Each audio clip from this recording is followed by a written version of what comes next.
Hey, Mike. Hi, Eric. How are you? I'm all right, buddy. How are you? I'm very well, thank you. Okay. So let's talk a little about Planes, Fire, and Rescue. Yeah. We'll start with an easy one. Tell us a little bit about your character in the film.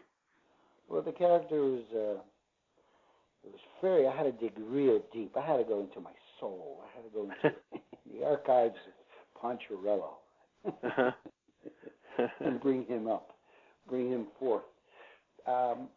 It was a lot of fun to do. I mean, it was just really cool, easy to do thing with him. Just recreating my character, one of the facets of Poncherello from the series, and matching the voice and doing the right attitude with the right expression that they portray on the screen.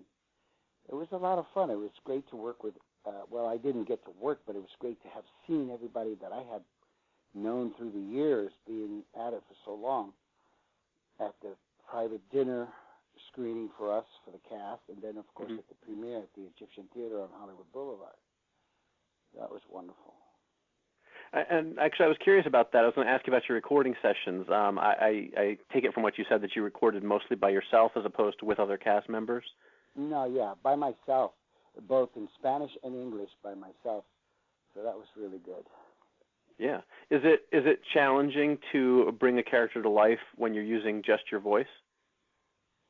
Actually, it isn't, because you have such opportunity to do it in so many ways, and then you have a good director there that will tell you not so much here, go up here and come down on this word, and be soft here, and it's just great because they orchestrate it, and all you got to do is just listen and do it. And right. And I've always liked the animation anyway, but it was a gas to work for Disney for the first time like that.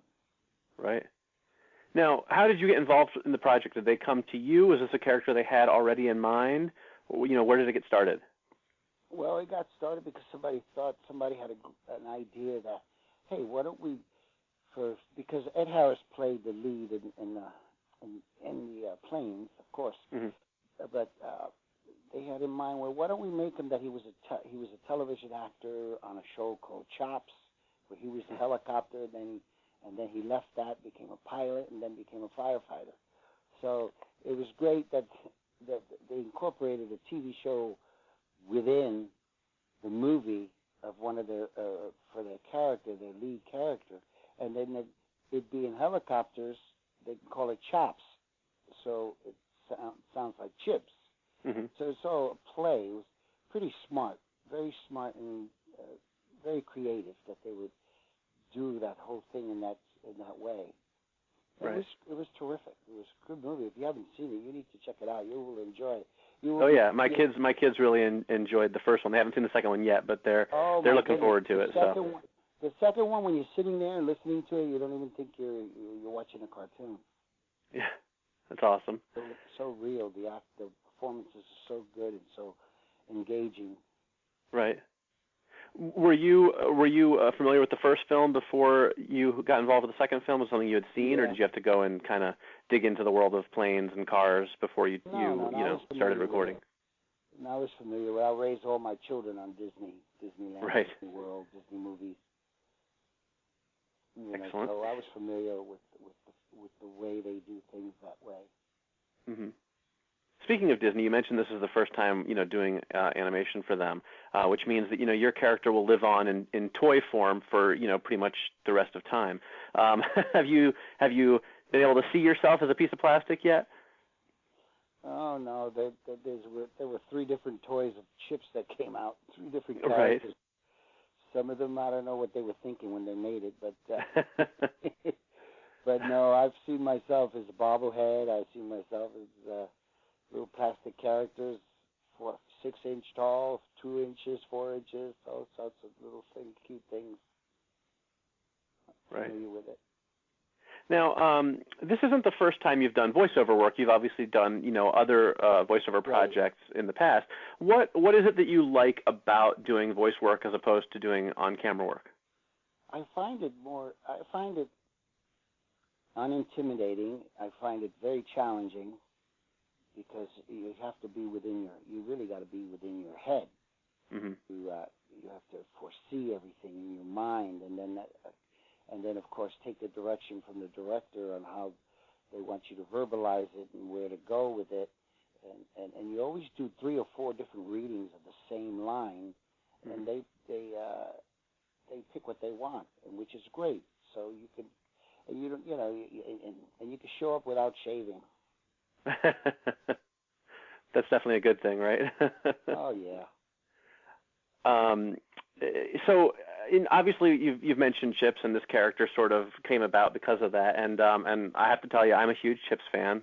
I can't lie. I've been a big fan, most of my life. You looking back on it now, how do you feel about the whole experience? What was that like for you, and what's it like for you now? It was great. Chips was wonderful for me. It gave me first of all, it gave me the financial opportunity to take care of my family and my mom and stuff. I still take care of her and, have her living the way I want her to live in her 86th year. She's living very nicely and comfortable. Mm-hmm. And also, it was a steady job because up to then, I was always working in episodic TV or a movie here in a movie Airport 75 and then Midway and then New Centurions, Crossing the Switchblade. There was a movie here, a movie there. And it was wearing me out doing a job, and then it'd finish, it'd be over with, and then you got to work for to get the next one and the next one and the next one. So when a series came by and I was granted it, I was so jazzed to have a steady job.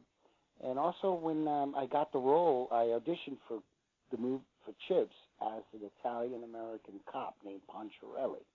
Mm-hmm. When I got him and signed the papers to play the role, I changed his name to Poncherello and made him Hispanic American. Mm-hmm. And up to that time, I didn't know of any Hispanic American actors in a positive role image on primetime Family Hour. Right. So after that, it was great for many other Latinos that came along. Sure. And so what do you think? Me a lot of different things, and also the best part of it, aside from all the things I mentioned, one of the best things is that now I can get involved with a cause, I can get involved with a charity, and bring attention to something that is badly needed as a celebrity because of the popularity of the job that I was in. You know what I mean? Absolutely. So that's one of the cool things about being a celebrity and having that recognizability, because you can use it for somebody else's benefit. Right. That's fantastic. So what else do you have coming up that fans can look forward to? I know you've been pretty active lately doing voice work, and you've done some films that I've seen and stuff. So what's on the horizon for you? Well, I've got a bunch of casino appearances. I do twice a month. I'll do 2 casinos around the country. There's over 500 casinos around, and I'll do an hour performance of live game show where people will come on stage and they will play Name That Song or Joker's Poker, and so I interact a lot. So I do that. I'm doing a talk show tonight, a Latin talk show, and I'm doing Fast and Loud Monday. I got to fly to Vegas, shoot an episode of that. So I'm all over the place. Right. I'm all over the place. I constantly reinvent myself and stay busy. But I'd love to be an action hero for Disney. Let's see if they give me that. Let's see if they have me. Hey, you never know, right? Right. Great. Well, that's everything I had for you today, Erik. Thank you very much for taking the time to talk to me. Hey, man, thank you for showing interest, okay? Absolutely.